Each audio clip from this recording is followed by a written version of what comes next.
আসসালামু আলাইকুম। Advanced learning academy math and ইংলিশের পক্ষ থেকে তোমাদের সবাইকে জানাই অনেক অনেক শুভেচ্ছা ও অভিনন্দন। সুপ্রিয় অষ্টম শ্রেণীর শিক্ষার্থীরা, আজ সমাধান করব তোমাদের গণিত বইয়ের অনুশীলনী ৭ অর্থাৎ সেট।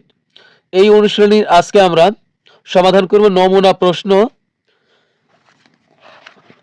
এখানে কিছু বহু নির্বাচনী প্রশ্ন আছে, আজকে আমরা এগুলো সমাধান করব, যা তোমাদের 2026 সালের গণিত বইয়ের পৃষ্ঠা 123-এ দেওয়া আছে। দেখো নমুনা প্রশ্ন, তার নিচে দেওয়া আছে দেখো বহু নির্বাচনী প্রশ্ন। আজকে আমরা এগুলোর সমাধান করব।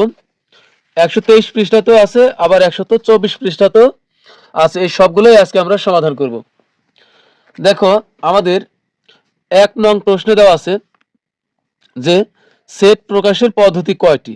তো আমরা নিশ্চয়ই জানি সেট প্রকাশের পদ্ধতি হলো দুইটি, একটা হলো সেট গঠন পদ্ধতি, আরেকটা হলো তালিকা পদ্ধতি।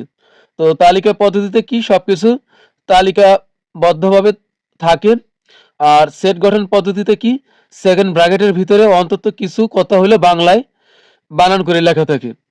তো সেট প্রকাশের পদ্ধতি হলো দুটি, তো আমাদের উত্তর হবে এখানে খ নং দুটি।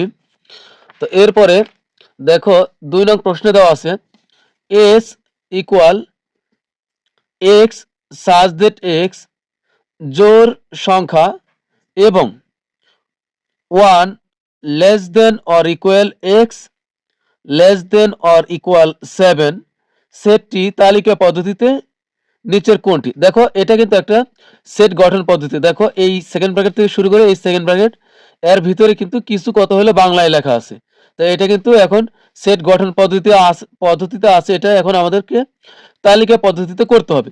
এখানে আগে আমাদের শর্ত বুঝতে হবে যে এখানে কি বলছে আমাদেরকে। এখানে এই চিহ্ন দ্বারা এটাই বোঝাচ্ছে যে আমাদের এক্সটা হবে কি জোড় সংখ্যা, এক্স এর মানগুলো হবে জোড় সংখ্যা এবং তা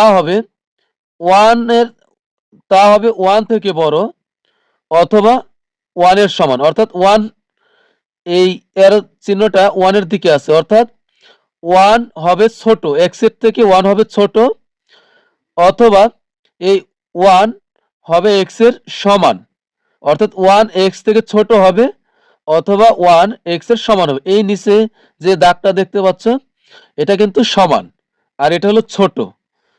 আর আবার এক্স কি হবে, এক্স আবার নিজে হবে 7 এর চাইতে ছোট হবে অথবা 7 এর সমান হবে। এখানে 1 হবে এক্স এর চাইতে ছোট অথবা সমান, আবার এখানে এক্স হবে অর্থাৎ এক্স এর মানগুলো হবে 7 এর চাইতে ছোট অথবা 7 এর সমান। সেটটি তালিকা পদ্ধতিতে নিচের কোনটি। এখানে কিন্তু একটা শর্ত আছে, জোড় সংখ্যা হবে। তাহলে জোড় সংখ্যা কোনগুলো হবে, অবশ্যই 1 এর সমান কোনো জোড় সংখ্যা কিন্তু নাই। জোড় সংখ্যা অবশ্যই 2 থেকে শুরু হবে, তাহলে 2 হবে।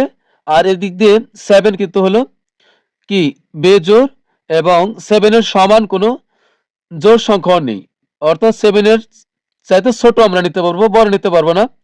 তাহলে 2 হবে, আর কত হবে 2 আর 4 এবং 6, 2 4 6 এরাই হবে কি 1 এর চেয়ে বড় বা 1 এর সমান, আবার 7 এর চেয়ে ছোট বা 7 এর সমান। এর ভিতরেই থাকবে হলো 2 4 6, তাই আমাদের উত্তর হবে খ নং 2 4 6।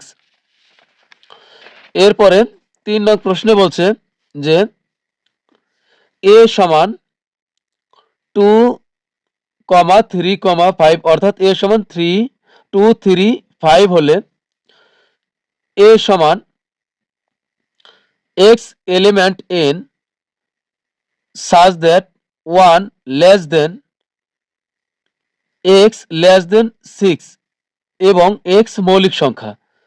তো এখানে আমাদেরকে বলছে যে x এর মানগুলো হবে স্বাভাবিক সংখ্যার, অর্থাৎ ন্যাচারাল নাম্বারস এর অন্তর্ভুক্ত। এখানে n দ্বারা কি স্বাভাবিক সংখ্যা বা ন্যাচারাল নাম্বারকে আমরা বোঝাই, সংক্ষেপে এটা n দ্বারা প্রকাশ করা হয়। তো এই x এর মানগুলো হবে কি 1 থেকে বড় এবং কি হবে 6 থেকে ছোট হবে, এবং সেগুলো হবে মৌলিক সংখ্যা। তো মৌলিক সংখ্যা কোনগুলাকে বলে, যে সংখ্যাকে 1 এবং ওই সংখ্যা ছাড়া অন্য কোনো সংখ্যা দিয়ে ভাগ করলে ভাগফল শূন্য হয় না, সেগুলো হলো মৌলিক সংখ্যা। তো আমরা এখানে যদি লক্ষ্য করি 2, 3 এবং 5কে 1 এবং এই সংখ্যাগুলো ছাড়া, যেমন 2কে 1 এবং 2 ছাড়া আর কোনো সংখ্যা দিয়ে ভাগ করলে ভাগফল শূন্য হবে না। 3কে 1 এবং 3 ছাড়া অন্য কোনো সংখ্যা দিয়ে ভাগ করলে ভাগফল শূন্য হবে না। একইভাবে 5কে 1 এবং ওই 5 ছাড়া অন্য কোনো সংখ্যা দিয়ে ভাগ করলে ভাগফল শূন্য হবে না। তাই এখানে 2, 3, 5 এরা হলো মৌলিক সংখ্যা এবং তা কি, তা হলো এই মৌলিক সংখ্যাগুলো হলো কি x এর মান, এবং এগুলো হলো 1 এর চাইতে বড়। এই যে 1 হলো এরোর দিকে আছে, তাই 1 হলো ছোট, অর্থাৎ 1 থেকে এই x এর যে মানগুলো 2, 3, 5 এরা হলো বড়, অর্থাৎ x বড়, আবার x নিজে হবে 6 থেকে ছোট। তাই এখানে কিন্তু এই 5 পর্যন্তই দেওয়া আছে, যা 6 থেকে ছোট, এবং এরা কিন্তু মৌলিক সংখ্যা 2, 3, 5 এরা কিন্তু মৌলিক সংখ্যা। তাহলে কিন্তু আমাদের এই শর্তটা সঠিক। এরপর 2 নং প্রশ্নে বলছে যে a equal x element n, অর্থাৎ এখানেও x এর মানগুলা হবে স্বাভাবিক সংখ্যা বা ন্যাচারাল নাম্বারের অন্তর্ভুক্ত, এবং সেগুলো হবে কি, সেগুলো হবে 2 less than or equal x, এরপর লেস দেন 7, অর্থাৎ যা হবে 2 এর থেকে x এর মানটা হবে বড় এবং সমান, 2 এর থেকে x এর মানটা বড় হবে অথবা সমান হবে, এবং x হবে 7 থেকে ছোট, x এর মানগুলো হবে কি 7 থেকে ছোট, এবং x হলো মৌলিক সংখ্যা। তো এখানে দেখো যে 2 এর সমানও হতে পারে অথবা 2 এর থেকে বড় হইতে পারে x এর মানগুলা। তো 2 এর সমান, অবশ্যই এখানে 2 এর সমান কিন্তু 2, আবার 2 এর থেকে বড় হইতে পারে x এর মানগুলা। এই 2, 3, 5 এরা হলো x এর মান এখানে আপাতত। তাহলে এখানে 2 হলো 2 এর সমান, 3, 5 এরা কিন্তু কি এই 2 এর থেকে বড়, আবার কি হলো x এর মানগুলো হবে 7 থেকে ছোট। তো x এর মান 2, 3, 5 এটা কিন্তু 7 থেকে ছোটই হয়েছে, এরা 7 থেকে ছোট আছে, এবং এরা মৌলিক সংখ্যা। তাই আমাদের এই শর্তটা কিন্তু সঠিক আছে।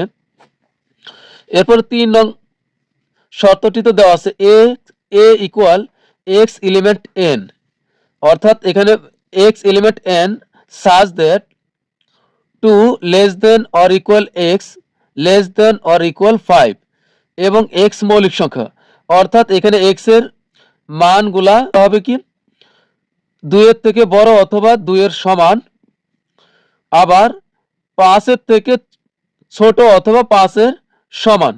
তো এখানে কিন্তু 2 এর ছোট নাই, কিন্তু 2 এর কিন্তু সমান আছে, আবার 5 এর চেয়ে ছোট না থাকলেও 5 এর কিন্তু সমান আছে, এবং এগুলো হলো মৌলিক সংখ্যা। তাহলে কিন্তু আমাদের 3 নং শর্তটাও সঠিক আছে। তাহলে আমাদের সঠিক হবে 1, 2 এবং 3, এটা হচ্ছে ঘ নং। এই আমাদের সঠিক উত্তর হবে ঘ নং। নিচের তথ্যের আলোকে 4 ও 5 নম্বর প্রশ্নের উত্তর দাও। দেওয়া আছে সার্বিক সেট বা ইউনিভার্সাল ইকুয়াল 2, 3, 5, 7, a সমান 2, 5, b সমান 3, 5, 7, তাহলে এ কমপ্লিমেন্ট কোনটি এখানে? তো আমরা এটাকে আমরা বের করব। আমরা জানি এ কমপ্লিমেন্ট থাকলে আমাদের কি করতে হবে? এখানে আমাদেরকে এই ইউনিভার্সাল থেকে আমাদেরকে কি করতে হবে? এ এর মানটা বাদ দিতে হবে। তো ইউনিভার্সাল থেকে আমরা এ এর মান বাদ দিব। দেখো এখানে দেওয়া আছে, তো এ কমপ্লিমেন্ট মানে হলো ইউনিভার্সাল থেকে আমরা এ এর মানটা আমরা বাদ দিব। তো ইউনিভার্সাল, তো এ কমপ্লিমেন্ট সমান হলো ইউনিভার্সাল বাদ হবে এ। তো ইউনিভার্সালের মান দেওয়া আছে কত? 2, 3, 5, 7, 2, 3, 5, 7। তো এটা থেকে আমরা এই অন্তর করব হলো এর মান, এর মান হলো 2, 5, 2, 5। তো আমরা এই বাদ চিহ্ন থাকার কারণে আমরা এই পাশে যেগুলো থাকবে আমরা সবগুলো এখান থেকে বাদ দিয়ে দিব। তো 2 আর 5 বাদ, 2 আর 5 বাদ দিলে এখানে থাকবে 3 আর 7। তাহলে এখানে আমাদের অ্যান্সার হবে হলো 3 আর হলো 7। তো এখানে হবে 3 7। তাহলে আমাদের গ নং সঠিক।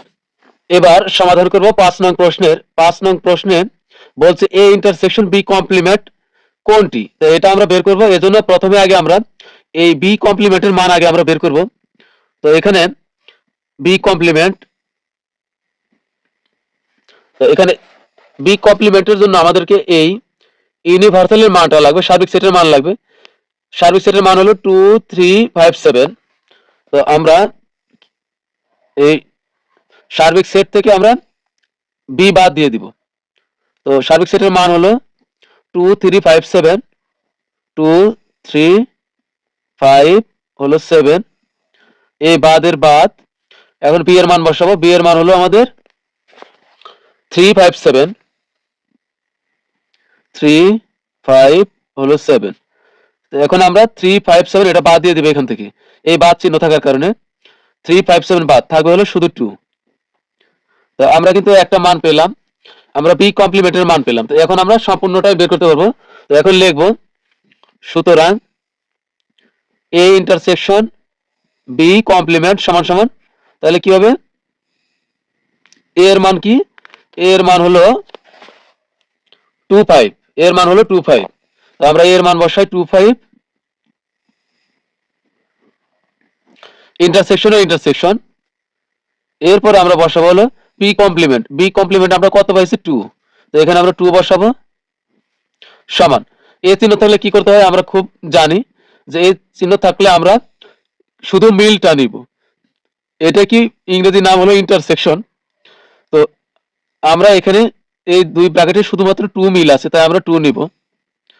তো এটাই কিন্তু আমাদের অ্যান্সার। তাহলে এখানে আমাদের অ্যান্সার হবে হলো 2, ক নং আমাদের সঠিক।